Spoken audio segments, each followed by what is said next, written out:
Pradeep Joshi channel को subscribe करना बिल्कुल फ्री है। सब्सक्राइब करें और इस बेल आइकन को दबाएं हमारे नए वीडियोस सबसे पहले देखने के लिए।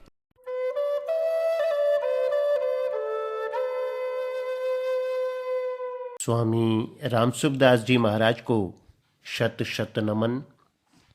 आज का विषय है अवगुणों को मिटाने का उपाय। महाराज जी के शब्दों में, अपना अवगुण अपने को दिखने लग जाए यह बहुत बढ़िया बात है।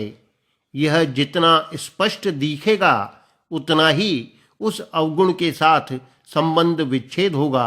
यह एक बड़े तत्व की बात है। जब साधक को अपने में दोष दिखाई देता है तब वह उससे घबराता है और दुखी होता है कि क्या करूं, मैं साधक कहलाता हूं और दशा क्या है मेरी।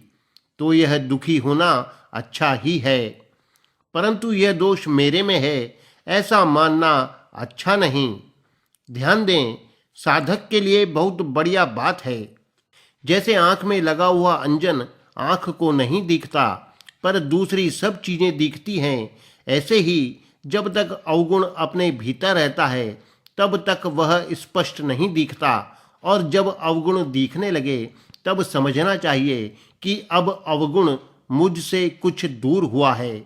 अगर दूर न होता तो दिखता कैसे। जितना स्पष्ट साफ दिखे उतना ही वह अपने से दूर जा रहा है।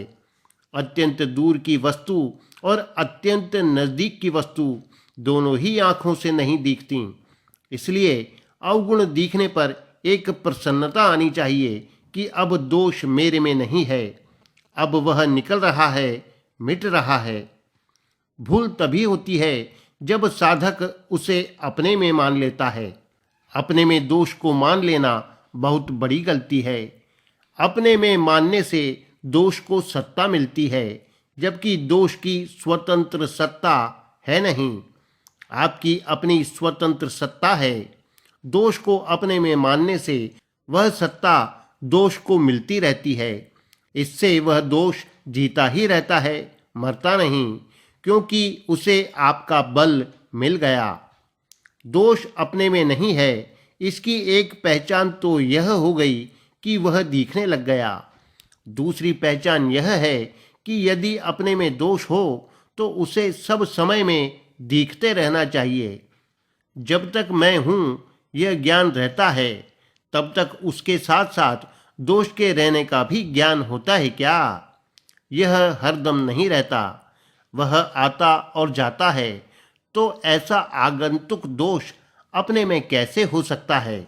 मैं बार बार आप लोगों से कहता हूँ कि अपने में दोष को मानना बहुत बड़ी गलती है।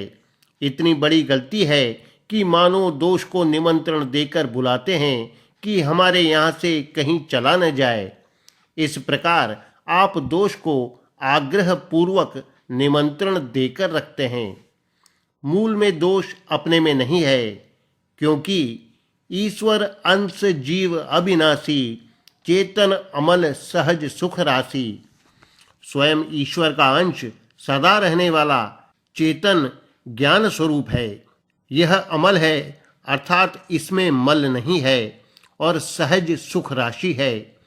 सहज स्वाभाविक ही सुख राशि होने पर भी जो यह दूसरे से अर्थात संयोगजन्य सुख चाहता है, यह गलती करता है। जब दूसरे की तरफ से वृत्ति हटकर अपने स्वरूप में स्थित होगी तब उस सहज सुख का अनुभव होगा। ना सुख काजी पंडिता, ना सुख भूप भया, सुख सहजा ही आवसी, तृष्णा रोग गया। दूसरे से सुख की इच्छा लोलुपता के मिटते से ही सहज सुख प्रकट होगा और सहज सुख से मन स्थिर होगा। गोस्वामी जी महाराज कहते हैं, निज सुख बिनु मन होई कि थीरा। जब तक निज सुख नहीं मिलता तब तक मन स्थिर नहीं होगा। जब निज सुख मिल जाएगा, अपने पास में ही सुख मिल जाएगा, तब वह मन कहीं जाएगा ही नहीं। इंद्रियां भी अपने आप वश में हो जाएंगी, स्थिर हो जाएंगी। ये दोष पुष्ट होते हैं। एक तो अपने में दोष मानने से, एक दूसरे का दोष देखने से और दूसरे के दुख की परवाह न करने से। ध्यान दें, दूसरों के दुख की परवाह न करने से अपने में दोष स्थित होता है, कायम होता है। हर समय सावधान रहें कि कहीं मेरे द्वारा दूसरे को दुख तो नहीं हो रहा है। मेरे बोलने से, चलने से, बैठने से किसी को दुख या विक्षेप तो नहीं हो रहा है। मैं कोई क्रिया करता हूं तो उससे दूसरे को दुख तो नहीं हो रहा है। गीता में भगवान ने कहा है, लभन्ते ब्रह्म निर्वाण मृष्यः क्षीण कल्मषाः छिन्न द्वैधा यतात्मानः सर्वभूत हिते रताः। संपूर्ण प्राणियों के हित में रत हुए पुरुष निर्वाण ब्रह्म को प्राप्त होते हैं। ते प्राप्नुवन्ति मामेव सर्वभूत हिते रताः। संपूर्ण प्राणियों के हित में रत हुए पुरुष मुझे ही प्राप्त होते हैं। तो साधक निर्गुण तत्व की प्राप्ति चाहे अथवा सगुण तत्व की, उसके लिए किसी को दुख न देने की वृत्ति की बड़ी भारी आवश्यकता है। दूसरे को कष्ट, दुख देने वाले की तत्व में स्थिति नहीं होती। संत महात्माओं के सिद्धांत हैं, गीता के सिद्धांत हैं, भगवान के सिद्धांत हैं, उनके विरुद्ध तो करना ही नहीं है, मृत्यु भले ही हो जाए। अन्यथा सिद्धांत के विरुद्ध चलने से महान अपराध होता है। परमार्थ पत्रावली पुस्तक में मैंने एक दिन एक पत्र देखा था। बहुत सुंदर पत्र है वह पत्र सेठ जी ने भाई जी को लिखा था। बहुत पुराना पत्र है। उसमें लिखा है कि जैसे सुनार के पास सोना गलाने की कुटाली होती है, उसमें सोने को गलाकर उसे तपाते हैं तो सोने में जो मैल होती है वह तो बहुत जल्दी जल जाती है, परंतु उसमें जो विजातीय धातु होती है वह जल्दी नहीं जलती। ऐसे ही अंतःकरण में जो कूड़ा करकट या मैल है वह तो जल जाता है, परंतु जो विजातीय धातु है, जैसे दूसरे को दुख देना, दूसरे के दोष देखना, शास्त्रों और संत महात्माओं के विरुद्ध चलना आदि, इसका जलना कठिन हो जाएगा। साधन रूपी आग और सत्संग रूपी फूंक हरदम लगती रहेगी, तब तो वह जलता जलता साफ हो जाएगा, स्वच्छ हो जाएगा।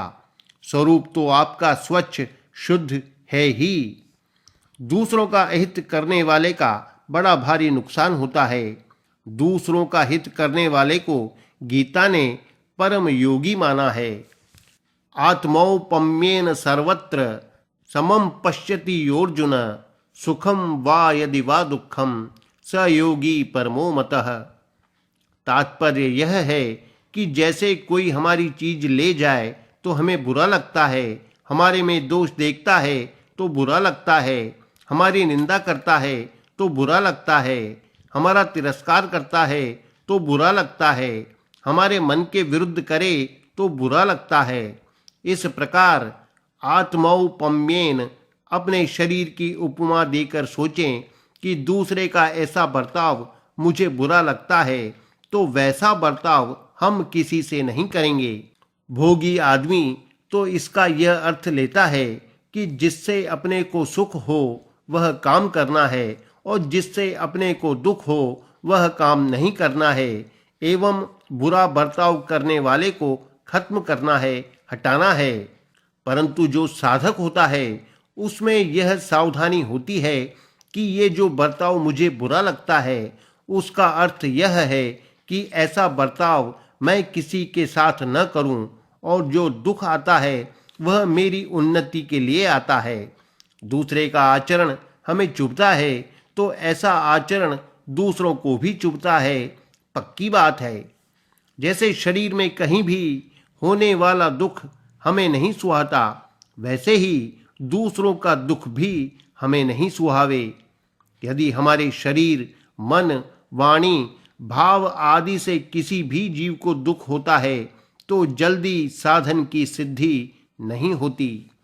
जैसे अपने शरीर में होने वाला सुख हमें सुहाता है, वैसे ही दूसरों को होने वाला सुख भी हमें सुहाना चाहिए। मनुष्य में यह बड़ी कमजोरी है कि वह भजन, ध्यान आदि को तो साधन मानता है, पर दूसरों के दुख की परवाह नहीं करता। यदि यही बात रहेगी तो वर्षों तक सत्संग साधन करने पर भी सुधार नहीं होगा। इसलिए कम से कम दूसरों को दुख न दें।